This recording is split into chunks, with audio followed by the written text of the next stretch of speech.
ठिकाणी जो पहलगाम आहे ते हल्ला झाला, यानंतर मोदीजींनी जे पाणी आहे ते अडवण्याचा निर्णय घेतला. हे बघा, जी घटना घडलेली आहे ती सगळ्यांचं हृदय हलवून टाकणारी घटना आहे आणि मला तरी असं वाटतं की या घटनेमुळे पूर्ण देश हादरलेला आहे. पूर्ण देशातल्या लोकांच्या भावना तीव्र आहे आणि या ठिकाणी या घटनेनंतर आपल्या देशाचे पंतप्रधान मोदीजींनी आपला दौरा अर्धवट सोडून भारतामध्ये आल्यानंतर जो पवित्रा उतरला आहे तो निश्चितपणाने जी लोकांना अपेक्षित होतं त्या पद्धतीचाच आहे. म्हणजे आपण दुश्मन देश असल्यानंतर सुद्धा पाणी हे धर्माचं काम आहे, पाणी हे पुण्याचं काम आहे. याच्याकरता आपण कधी पाकिस्तानला त्या गोष्टीचा त्रास दिला नाही. पण जर तुम्ही आमच्याच महिलांवर अशा पद्धतीच्या टिकल्या काढा, अशा पद्धतीचे अत्याचार करत असाल, त्यांच्या समोर त्यांच्या पतीला, त्यांच्या भावाला किंवा त्यांच्या वडिलांना गोळ्या मारून मारत असाल, तर मग त्यांच्याकरता दया दाखवण्यात काही अर्थ नाही आहे. आणि मोदीजींनी घेतलेला हा जो पाऊल आहे याच्यामध्ये देशामध्ये त्याच्या पद्धतीचं त्या निर्णयाचं स्वागत होत आहे. कल्पनाही केली नसेल अशा प्रकारची सजा दिली जाईल पाकिस्तानला, असं मोदी म्हणत आहेत. त्यांची जमीनसुद्धा उद्ध्वस्त केली जाईल. काय संकेत आहे ते सगळे? हे बघा, अशा पद्धतीचं क्रूर कृत्य कोणीच करू शकत नाही. जिथे एकही पोलीस नाही, कोणी सुरक्षेकरता नाही, पर्यटक आपल्या पर्यटनाकरता तिथे गेलेले आहे आणि तिथे तुम्ही 4 लोक येऊन बंदुका घेऊन मारतात, निहत्या लोकांवर वार करतात. ही कुठली मर्दानकी आहे? जर त्यांच्यामध्ये हिंमत होती तर आमच्या सैन्याच्या समोर या 4 लोकांनी यायला पाहिजे होतं. त्यांचे तुकडे वापस गेले नसते.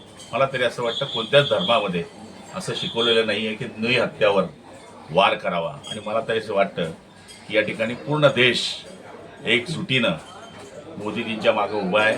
सगळे पक्ष मोदीजींच्या मागे उभे आहेत आणि मला वाटतं सगळे भारतीयसुद्धा या कामाला सहकार्य केल्याशिवाय राहणार नाही, अशी भावना लोकांमध्ये आहे. भाऊ, या हल्ल्याचा बदला घेतला पाहिजे का?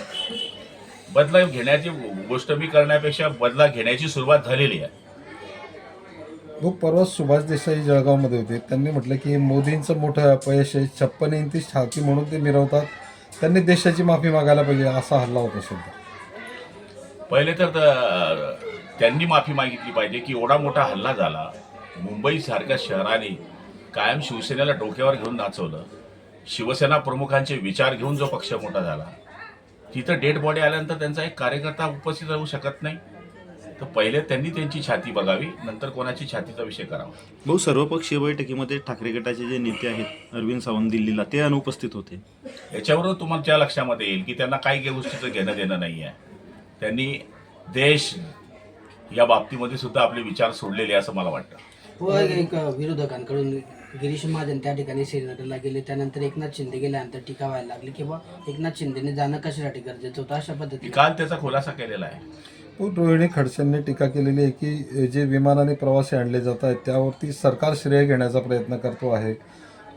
हे विमान आहे ते जनतेच्या पैशातनं आणलं जातं, श्रेय घेण्याचा प्रकार हा चुकीचा आहे. श्रेय कोणीच घेत नाही आहे. शेवटी सरकार म्हणून देवेंद्रजी असतील किंवा सरकार असेल, हे विमान पाठवतं हे त्यांचं कर्तव्य आहे आणि ते काय असं म्हणत नाही आहे की आम्ही करतोय. सरकारचं कर्तव्य म्हणून ते करतायत आणि याच्यामध्ये श्रेय घेण्याचा काही विषय येत नाही. नाथाभाऊ सुद्धा आमदार आहे, जरी सरकारमध्ये नसले तरी ते सुद्धा लोकप्रतिनिधी आहे. जनतेच्या पैशातून हे आणता हे सांगायची काही गरज नाही आहे. आणि त्यांना जर स्वतःला श्रेय घ्यायचं असेल तर त्यांनी मुक्ताईनगरमधून एखादं विमान पाठवावं. दुसरा एक भाऊ, विषय एक प्रश्न असा आहे की जळगाव जिल्ह्यामध्ये बघायला गेला तर 700 पाकिस्तानहून लोक इथं रहिवासी दाखले दाखल केलेले आहे, त्याची संख्या आणखी वाढण्याची शक्यता आहे. आणि त्याचा तो आकडा माझ्याकडे नाही. शेवटी आता तो प्रशासनाकडे आकडा असेल.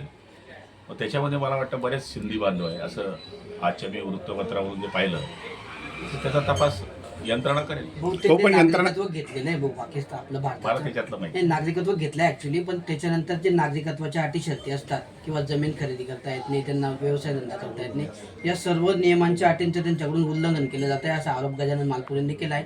प्रशासनाचं आणि पोलीस प्रशासनाचं दुर्लक्ष याच्याकडे. मला त्याच्यातली पूर्णपणे माहिती नाही, त्याच्यामुळे त्याच्यावर प्रतिक्रिया देणं मला तरी वाटतं उचित होणार नाही. राज्यामध्ये पाण्याचं भीषण दुर्भिक्ष दिवसेंदिवस वाढताना बघायला मिळते. जलसाठे खाली जात आहेत. नियोजन काय आहे सरकारचं?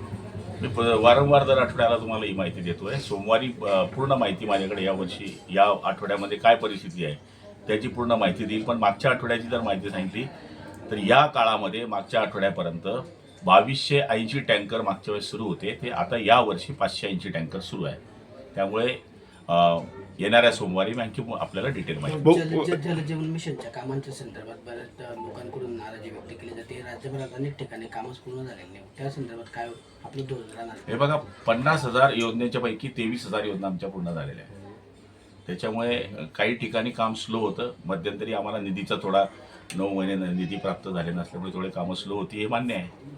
काही ठिकाणी DPR तयार करण्यामध्ये त्रुट्या होत्या, तेही आम्हाला मान्य आहे. पण आम्ही आमच्या परीनं पूर्ण प्रयत्न करतोय की या वर्षी जरी आम्हाला पाण्याचा थोडी टंचाई वातावरणामुळे म्हणा किंवा कामांच्या थोड्याशा स्लोपणामुळे म्हणा, पण पुढच्या वर्षी मी आपल्याला खात्री देतो की 90%च्या वरती योजना आमच्या पूर्ण झालेल्या असतील. भाऊ, अगदी शेवटचा प्रश्न की जळगाव जिल्ह्यामध्ये पोलीस दलामध्ये बघायला गेलं, LCB मध्ये एक अधिकारी होते ज्यांनी ड्रग्स विकण्यामध्ये एका व्यक्तीची साथ दिली आणि तो आरोपी अद्यापही पकडला गेला नाही. अद्यापही त्यांच्यावर कारवाई होत नाही आहे. कारवाई केलेली आहे. मला वाटतं त्या अधिकाऱ्याला तात्काळ कंट्रोल जमा केलेला आहे आणि त्याची चौकशी पण सुरू झालेली आहे. पण जो आरोपी आहे त्याला पकडण्याकरता सुद्धा त्यांनी पथक पाठवलेलं आहे. मी कालच त्याची माहिती घेतलेली आहे. लवकरात लवकर त्या आरोपीला अटक करण्याकरता आणखी जर जास्त काही यंत्रणा हलवायची असेल तर SP ना सूचना दिल्या जातील. ओके.